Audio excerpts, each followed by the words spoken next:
जी अस्सलाम वालेकुम रहमतुल्लाहि व बरकातुहू। सुप्रीम कोर्ट में पहुंचा 9 मई का मुकदमा। सुप्रीम कोर्ट में हुई 9 मई के मुकदमे की समाअत और पुलिस और प्रोसिक्यूशन के पास सुप्रीम कोर्ट के किसी एक सवाल का भी जवाब ना निकला। और फिर 5 मुल्ज़मान की 9 मई के मुल्ज़मान की हो गई ज़मानत। इस पर बात करनी है और इस पर भी बात करनी है कि साइफर केस की तीसरी समाअत हुई और साइफर केस की तीसरी समाअत में साइफर सज़ा को उधेड़ कर रख दिया गया।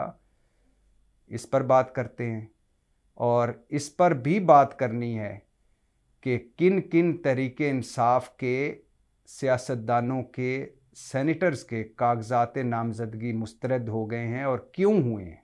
लेकिन सबसे पहले बात करनी है गवादर पोर्ट कम्प्लेक्स पर हमले की। एक और दहशतगर्दों का बुज़दिलाना हमला, एक और दहशतगर्दों की बुज़दिलाना कार्रवाई और एक और दहशतगर्दी। अल्लाह का शुक्र है कि सातों के सात हमलावर, सातों के सात दहशतगर्द मारे गए। कोई जानी नुकसान, कोई बड़ा जानी नुकसान नहीं हुआ, कोई बड़ी तबाही नहीं हुई।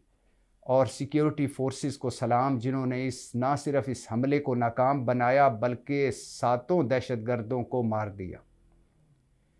ये ज़हनों में रहे कि 2022 के बाद गुज़श्ता 2 सालों में दहशतगर्दी की इस नई लहर में अब तक 1560 दहशतगर्दी के वाक़यात हो चुके हैं। और इससे आपको अंदाज़ा हो जाएगा कि मुआशी बुहरान और सियासी बुहरान में घिरे पाकिस्तान को दहशतगर्दी की नई लहर का, कितनी ख़तरनाक नई लहर का सामना है।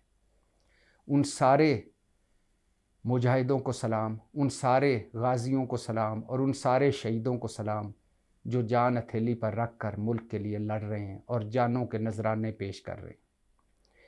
ये हमला जो बुज़दिलाना हमला हुआ, ये गवादर पोर्ट कम्प्लेक्स पर भी हमला था, गवादर पोर्ट पर भी हमला था, सी पैक पर भी हमला था और पाकिस्तान पर भी हमला था। बुध की सिपहर 4 बजे दहशतगर्दों की तरफ से ये हमला हुआ, नाकाम हुआ, सारे मारे गए और हमले की ज़िम्मेदारी कबूल की बलूचिस्तान की कालदम इलेदगी पसंद तंजीम बलोच लिबरेशन आर्मी ने। ये वही तंजीम है जिसने चीनी इंजीनियर्स के काफ़िले पर भी हमला किया था, लेकिन अल्लाह का शुक्र कि सब का पूरा काफ़िला महफूज रहा। ये वही तंजीम है जिसने कराची यूनिवर्सिटी के कैंपस पर भी हमला किया था। पाक ईरान सरहद पर इस तंजीम की पनाहगाहें हैं। इस तंजीम के ख़िलाफ़ सिक्योरिटी फोर्सेस मुसलसल लड़ रही हैं। अल्लाह मेरे मुल्क को सलामत रखे। बलूचिस्तान पूरा पाकिस्तान है और बलूचिस्तान में हालात बहुत कशीदा हैं, बल्कि पूरे पाकिस्तान में हालात कशीदा हैं दहशतगर्दी की इस नई लहर की वजह से। ये तो थी दहशतगर्दी की वो ताज़ा वारदात जो नाकाम बना दी गई। और इस दहशतगर्दी की ताज़ा वारदात को नाकाम बनाने वालों को सलाम। अब वापस आते हैं 9 मई के मुकदमे पर। 9 मई का एक मुकदमा, 5 मुल्ज़मान, रावलपिंडी के 5 मुल्ज़मान थे, उनका मुकदमा पहुंचा सुप्रीम कोर्ट में। सुप्रीम कोर्ट में जस्टिस जमाल मंदोखेल की सरबराही में जस्टिस रिजवी और जस्टिस मुसर्रत हलाली पर मुश्तमिल 3 रुकनी बेंच ने 9 मई के इस मुकदमे की समाअत की।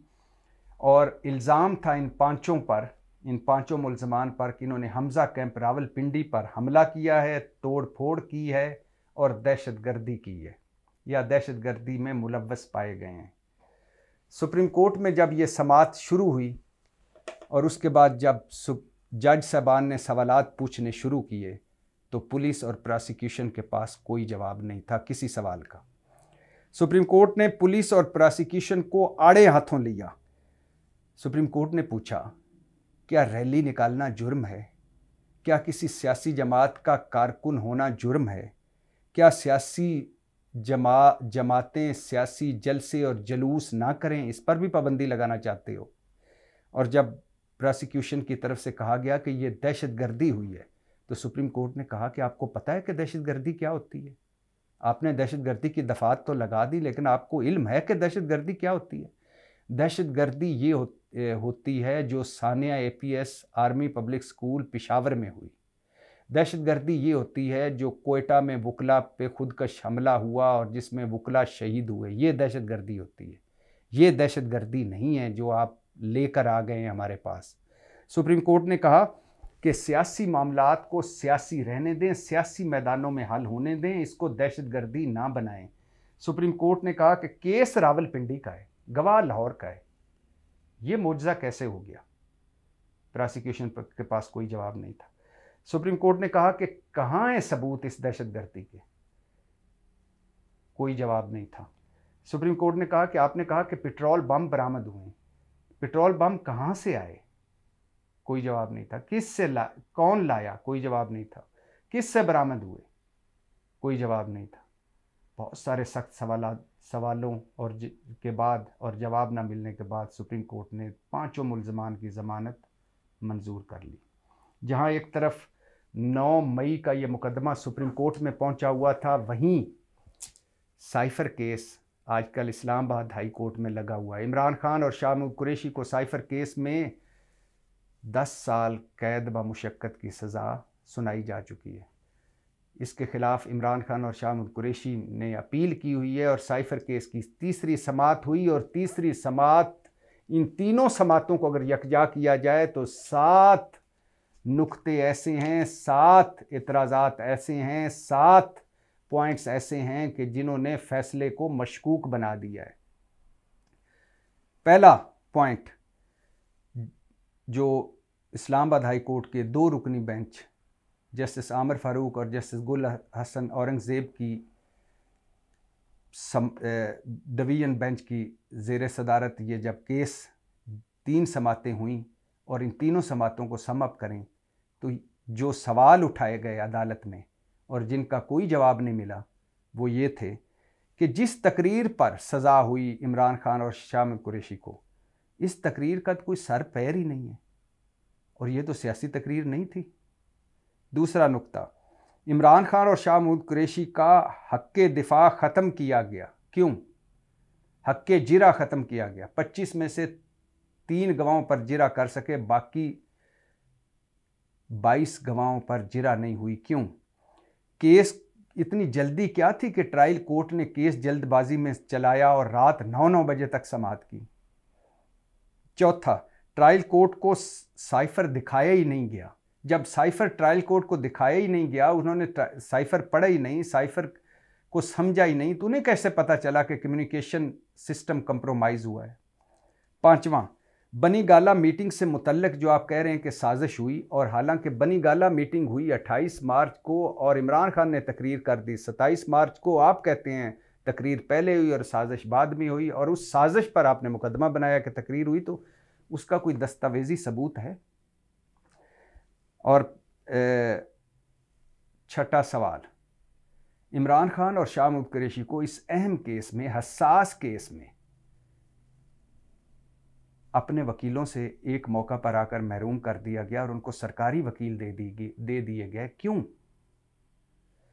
और 7वां सवाल, 10 गवाहों के बयान मुल्ज़मान मतलब इमरान खान और शाह महमूद कुरैशी और उनके वकला की गैर मौजूदगी में बयान रिकॉर्ड हुए 10 मुल्ज़मान के। क्यों?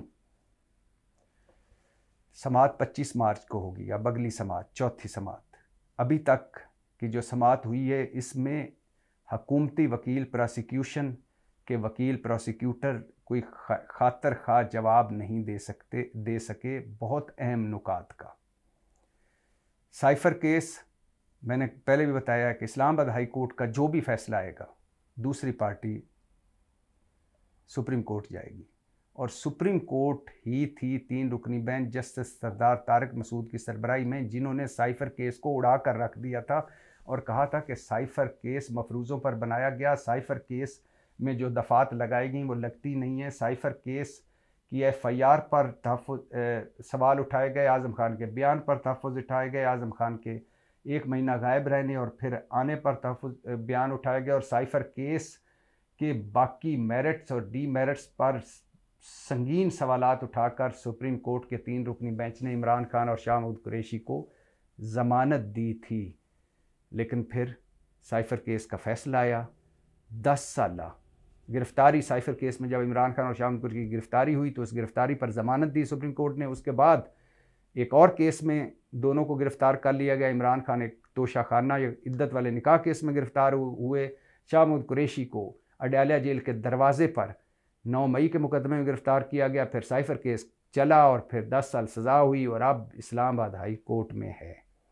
बात ख़त्म करने से पहले ये बताता चलूँ कि सेनेट के इलेक्शन हो रहे हैं 48 सीटों पर और पाकिस्तान तहरीक इंसाफ के ने जिनको टिकटें दी थी उनमें सनम जावेद, जुल्फ़ी बुखारी, मुराद सईद के कागजात नामजदगी मुस्तरद हुए हैं। सुना जा रहा है कि आज़म सवाती के भी मुस्तरद हो गए हैं और इन सारों का पर इल्ज़ाम ये है कि ये मफरूर हैं, इसलिए इनके कागजात नामजदगी मुस्तरद किए जाते हैं। अच्छी बात है, ठीक है, लेकिन सवाल यहाँ ये पैदा होता है कि इसहाक डार मफरूर थे, इश्तिहारी थे, लंदन में थे। वो लंदन में बैठ के ना सिर्फ सेनेटर बने, लंदन में बैठकर बंदा पाकिस्तान में कोई बैंक अकाउंट नहीं खुलवा सकता। उनके बैंक अकाउंट भी खुले और वो वहाँ बैठकर सेनेटर भी बने जब इश्तिहारी थे। ना सिर्फ वापस आए, एक दरख्वास्त दी, अदालतों ने रिलीफ दिया, सेनेटर का हलफ उठाया सेनेटरशिप का और वज़ीर ख़जाना बने। वज़ीर आज़म के तैयारे में जाने वाले और वज़ीर आज़म के तैयारे में वापस आने वाले इसहाक डार साहब को क्यों नहीं रोका किसी अदालत ने कि आप वो इश्तिहारी हैं, वो मफरूर हैं, वो सेनेटर नहीं बन सकते। वैसे क्यों नहीं रोका नवाज शरीफ साहब को? 16 महीने उन्होंने इश्तिहारी और मफरूर और मुजरम होने के बावजूद मुल्क चलाया। इमरान खान हुकूमत गिराई, शहबाज हुकूमत चलाई और मुल्क के सबसे बड़े फ़ैसले, सारे फ़ैसले खुद किए और हर चौथे दिन वज़ीर आज़म काबीना लेकर लंदन पहुँचे होते थे एक उस वक़्त के इश्तिहारी, मफरूर और मुजरम के पास। किसी अदालत ने कोई सवाल नहीं उठाया। पाकिस्तान जिंदाबाद।